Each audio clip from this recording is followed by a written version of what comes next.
Hope this can help. Keep mentioning your favorite candidate.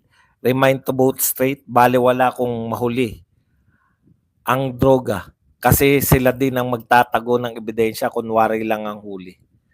Okay, boto po natin muli yung mga kandidato natin. Straight po yan. Ayan, ayon po kay Margie Sablan. Mawawalan din po yan ng silbi ng kaka-atake natin kung ang iboboto pa rin natin sila Tito Soto pa rin. Sila Lacson pa rin, si magkapatid na Erwin Tulfo pa rin. Tama po yung reminder ni Ma'am Margie Sablan. Lahat ng atake natin na ginagawa nilang kapalpakan, kung panahon naman na kinakailangan natin bumoto, hindi rin natin iboboto yung mga kandidato natin, wala rin po. O isa-isahin po uli natin. Yun pong mga guest candidate para mas mabilis tayo.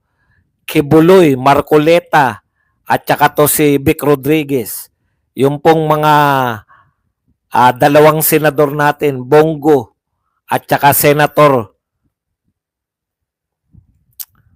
Bato de la Rosa. Yung pong tatlo nating abogado, Hinlo, Bundok, at saka Lambino. O yun lang, yun na yun. Maraming salamat muli sa paalala. Huwag po tayong bumoto ng kalaban. Kasi pag binoto po natin sila, pinapanatili lang po natin yan. Yan lahat ng yan. Okay, grabe daw yung suporta ng alyansa para sa pagbabago ng Pilipinas. Ang dami-dami daw na dumadalo sa mga rally. Ganyan din yung sinabi ni Lenny. Ang daming dumadalo sa rally. Talo din. Bakit? Kung pag malaki rin namin, ang dami nanonood sa mga vlogger ni Duterte. Ang dami nanonood sa aming mga parali. Milyon. O may milyon ba kayo? May milyon nga na sumuporta sa anti-impeachment eh. Vote straight PDP, Rodriguez, Marcoleta, sinuka ang lasa ni BBM. Sir Badong, tanong ko lang sa ungusan na ba ni Bobo MC Panot sa pinakawalang kwentang Pangulo ng Pilipinas? Opo, sa akin pong palagay, naungusan na. Kasi mas korap tong mga tauhan ni BBM kaysa yung tauhan ni ni Not pa eh. At saka wala kasing sinusundan si Panot. Alam niyo yun? Eto si BBM, susundan mo na lang eh. Itutuloy mo na lang eh. Congratulations pala sa mga fans ng ICC. Tahimik na yata kaila. Nasaan yung maiingay sa ICC? Bakit tahimik na kayo? May mga pera ba kayo sa US? Gusto nyo ba bumiyahe sa US? Ayaw. Bautista, thank you very much sa 490 Hong Kong dollars. Boss, iboboto kaya ng INC ang bata ni BBM?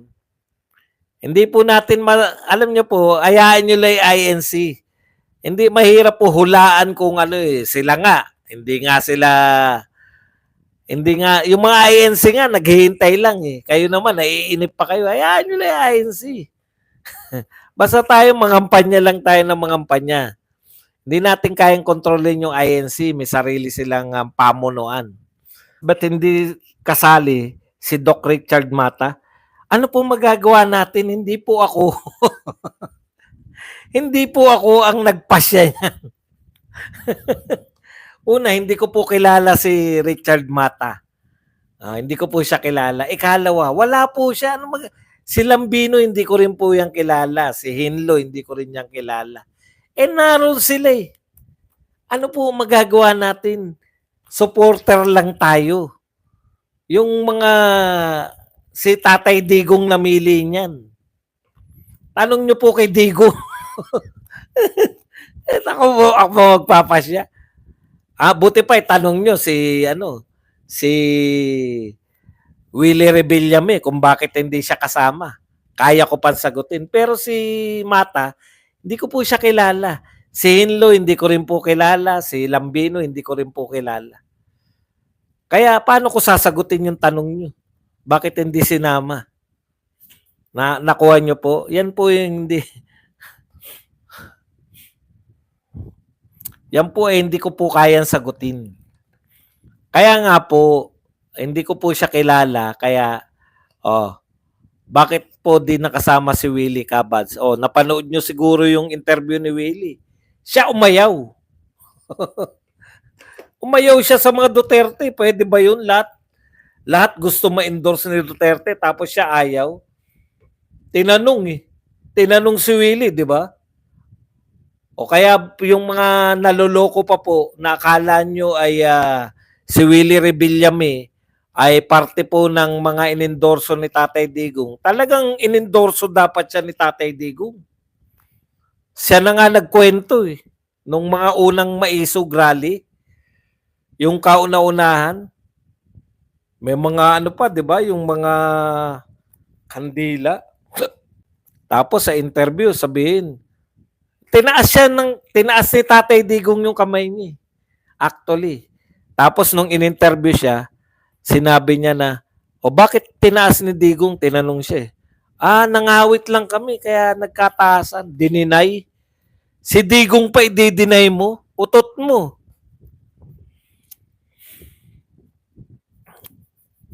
Okay, hindi ko po kayo pinipigilan kung sino po ang iboboto ninyo. Lalo na kung hindi naman kasama yan sa mga kalaban.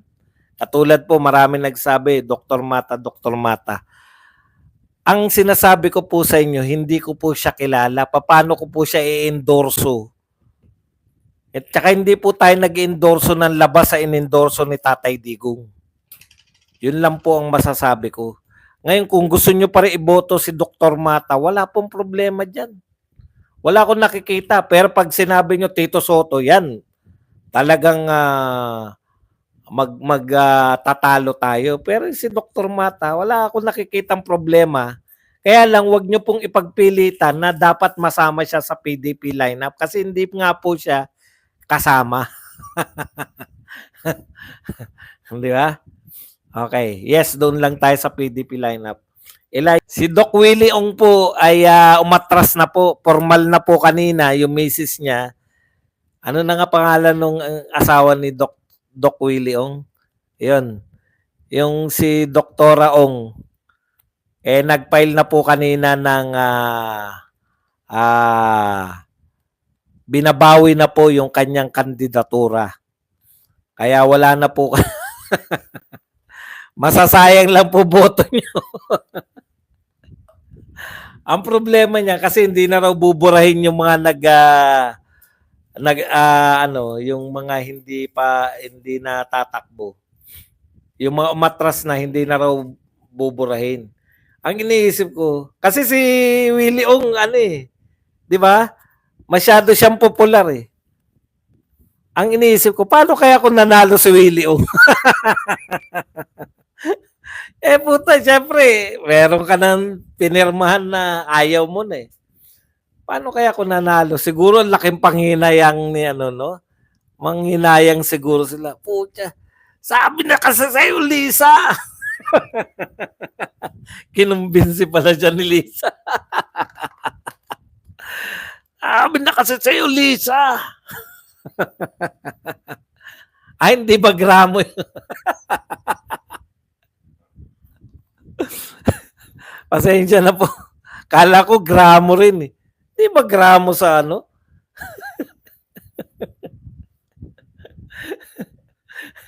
Iba pala yung sukatan ng gramo. Ounce pala, ounce.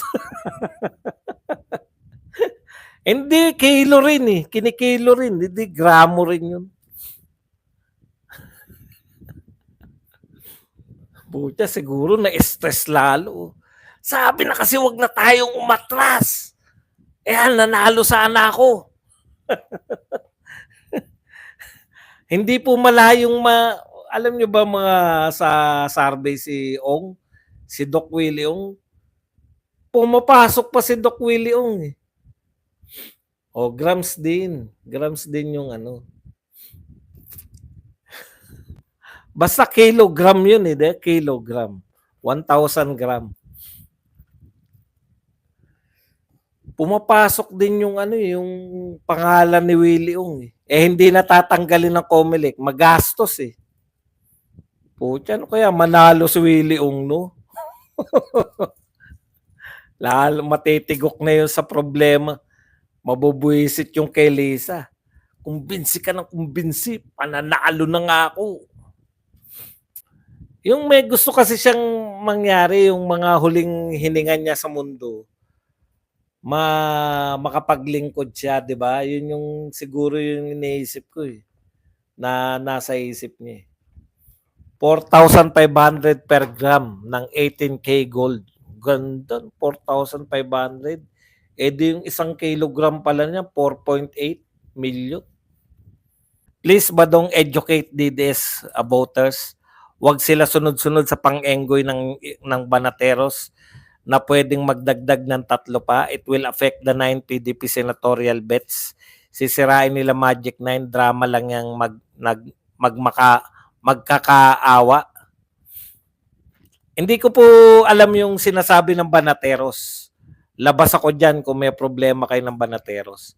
Pero ako kasi, kung ang iboboto nyo po yung kalaban, 'di ba? Halimbawa, yung 3 binoto nyo, lumabas. Alam niyo yung ibig ko sabihin, tapos hindi lumabas yung 3 binoto natin. Pag ganun kasi mentality, dadagdagan nyo kasi yung boto nyo eh. Halimbawa, marami kaming ganito nag-isip. Kawawa naman yung ano,